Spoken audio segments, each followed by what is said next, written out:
Welcome back to the class, students. Before starting the video, I would like to clarify something. Firstly, please do watch the video. If you understand the concept, make sure you subscribe the channel and press the bell icon to get the notifications when I upload the new videos, right? I think that's fair. Coming to the second point, if you have any doubt, feel free to ask in comment section. I will be clarifying your doubt as soon as possible. And finally, don't worry about the concepts. I'll make sure you understand these concepts easily. Clear? Now coming to today's topic, today we will be learning about what is instance and what is schema. Usually this question in during exam times they used to ask as a short essay. Okay, we'll start with the schema right now. A database schema is the skeleton structure that represents the logical view of the entire database. It defines how the data is organized and how the relations among them are associated. Means database schema is nothing but it is a description of the database. Schema is nothing but a description of database is called database schema, which is specified during database design, and it is not expected to change frequently also. Means whenever we are at the first time when we are developing our database, that time only we should have to specify the schema for particular database, and it is not expected to change frequently also. Means it can change but not frequently. Clear? I will say one example because you can understand more easily about the to this concept more easily, right? Take an example of let's say we have a bus. There are certain number of seats. The seat structure is the schema, right? When we are considered as a bus, in the bus we have number of seats are there. The entire seat structure is called the schema.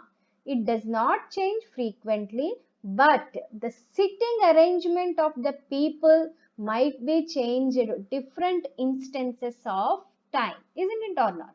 For an example, we can take some people get down from the bus for some time, and at the same time someone might go and change the seat for window seat.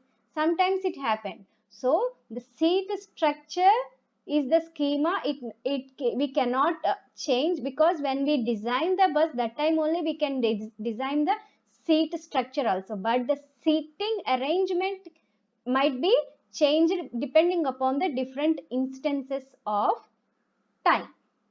I hope the basic concept is clear now. Let me know if you have any doubt. Please comment in comment section. I will clarify your doubt as soon as possible. Coming to the another important point under schema, formulates all the constraints that are to be applied on the data. Here you will have a doubt, what does it mean by constraints? Constraints are nothing but rules. Constraints are the rules enforced on the data columns of a table. Especially these rules we are going to be enforced on data columns. As we already discussed, in database, the data is going to be stored in the form of table format, right?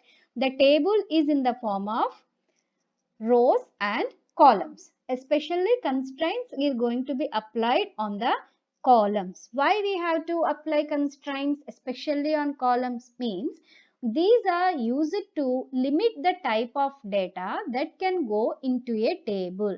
Suppose sometimes when we are entering the data into database, sometimes we will do some mistakes. On that time, immediately these constraints helps to stop the data entering into the database. So it automatically ensures the accuracy and reliability of the data in database.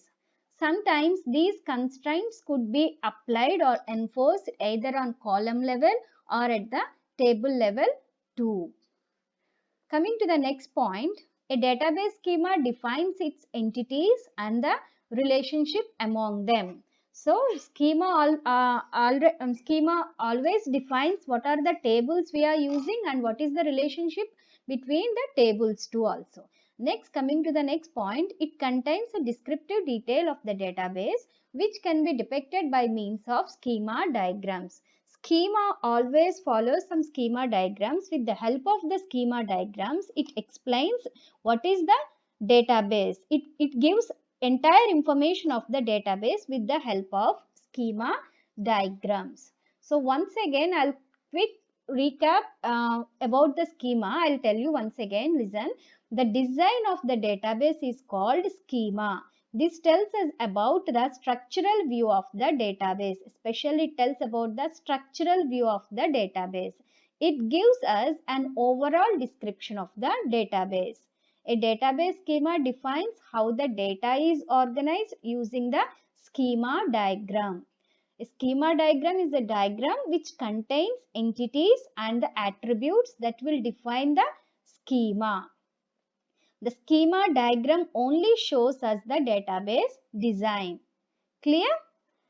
Now, we'll see schema levels. As we already studied how data abstraction helps in defining different views for the same database. If you have any doubt, I have uploaded ANSYS Spark architecture before only. Again, I'm going to keep in description box. If you want, go and check once again ANSYS Spark architecture. Now, today we are going to be discuss about the what are the levels of schema. The first level in schema is view schema or external schema. View schema or external schema. View schema defines the design of the database at the view level of the data abstraction. It defines how an end user will interact with the database system. Means always the view schema defines entire view structure. It defines how the end user is going to be interact with the database system. What is the structure is going, it prepares the structure, how the end user is going to be interact with the database system. There are many view schema for the database system. For one single database system, we have number of view schema levels. Each view schema defines the view of data for a particular group of people. It shows only relevant data to a particular group in which they are interested and hides the remaining details from them. For an example, we'll take a website. A website has different views depending upon the user's authorization, isn't it or not? Take an example of college. College website has a different view for students, faculty and dean. See, means students, faculty, dean all together comes under one college. For an example, the students wants to open the website and check the details about their information. Like they want to check whether the seats are available or not, what is the fee structure for the particular course. Immediately the website is going to be provide one view level schema for that particular student want which information they want to see, and remaining all the information is hiding from the students. And similarly, the faculty wants to open the website and the faculty wants to check what is the department status right now, what is salary details.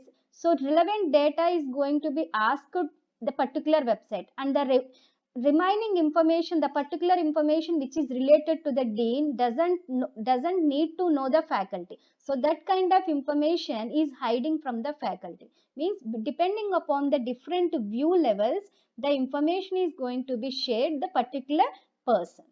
This is all about the view schema or external schema. Now coming to the logical schema or conceptual schema. At this level, we define the entities, attributes, constraints, relationships, etc. And also how their relationship would be logically implemented. So at this logical level, what they are going to be do, they will define what is the table name we should keep and what are the attributes. And what attributes is nothing but column names. what are the columns we should have to be take under this table, and what are the constraints we should enforce on particular columns, and how we are maintaining the relationship between these entities. All these implementation has done in particularly logical level. The programmers and the DBA, database administrator, work at this level, and they do all these implementations. Who are work under this level? Especially programmers and the DBA work at this level to do all these kinds of implementation. Take an example, you'll get more easy to understand this logical level. If we have to define employee schema, then means I just want to create a table with the name of employee. So I'll take an attributes. So what attributes means? Nothing but column names. For an example, I'll take the columns under the table of employee, employee ID, name, age, salary, phone number, etc. It depending upon a particular person, how many attributes they want to create. It's completely depending upon the data. So I just want to create the table name with the name of employee. I'm going to take the attributes of employee ID, name, age, salary, and phone number. So at this level only, we have to be we have to be put the data types for these attributes too. So the data types for these attributes would be defined here only. So the particular column, for an example, take an first column employee id. For at this level only, what kind of data type we should have to be defined this particular employee id, you should have to be defined here itself. And take a next column name, what kind of data type we should have to be defined here, we should have to be defined at this level itself. Who will do all these things? The programmers and the DBA, database administrators, work at this level, and they do all these implementations, right? Next, coming to the physical schema, the last level schema.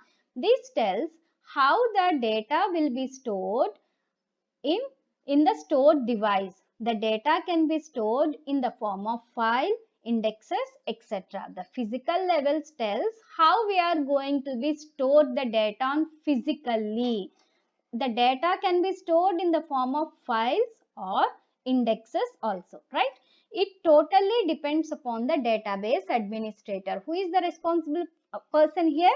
Again, database administrator is the responsible person to store the data on physically, and that how wants to store the data, how he wants to store the data, and what are the storage structures that has to be used, completely his choice, what kind of storage structures he has to be used, and then on their storage structures only is going to be stored the data. It is often hidden the users how the data is stored here. At this level, the user never understand how the data is going to be stored. The user never no, understand the how the data is going to be stored. So these all these kind of the storing information, how the database administrator is going to be stored the information is always hidden from the users. For an example, if we are storing the data of employee, means I have a table with the name of employee. In that employee, I have thousands of records. So, the thousands of records, rows are there.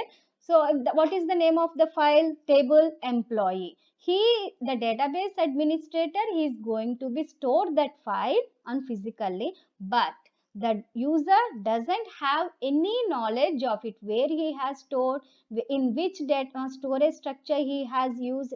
These kinds of information completely hidden from the user. But whenever user wants to send the request for the relevant information to see the particular user, immediately the website or the database is provided to see the information with the help of view lever. Clear? Now coming to the next topic, which is instance. So whenever some information is inserted or deleted or updated, there will be some changes in the database, isn't it or not? Sometimes when we are creating the table, for an example, I will take I'll go with that employee table again. So in employee table, I have 50 records. So previously I have 50 records. Now at this moment, I'm going to enter one more record that leads to 51 record, right?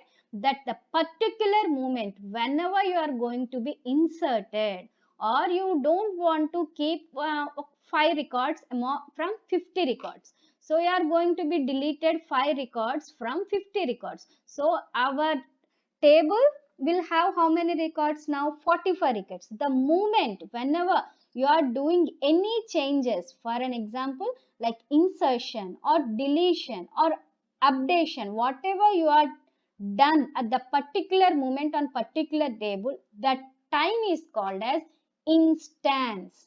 An instance of the database is the collection of information which is stored in the database at a particular moment of time. Clear? Example, see here, student in relationship is an instance and can be represented in the form of table. Take an example here. I have a table. How many columns I'm having here? Student is one column, branch is another column. How many rows I'm having here? 1, 2, 3, 4. 4 rows I'm having. See, the rows of the table are the students of the relationship set. The student is related to one branch. Anwar is related to CSC branch. Mohan is related to ME branch.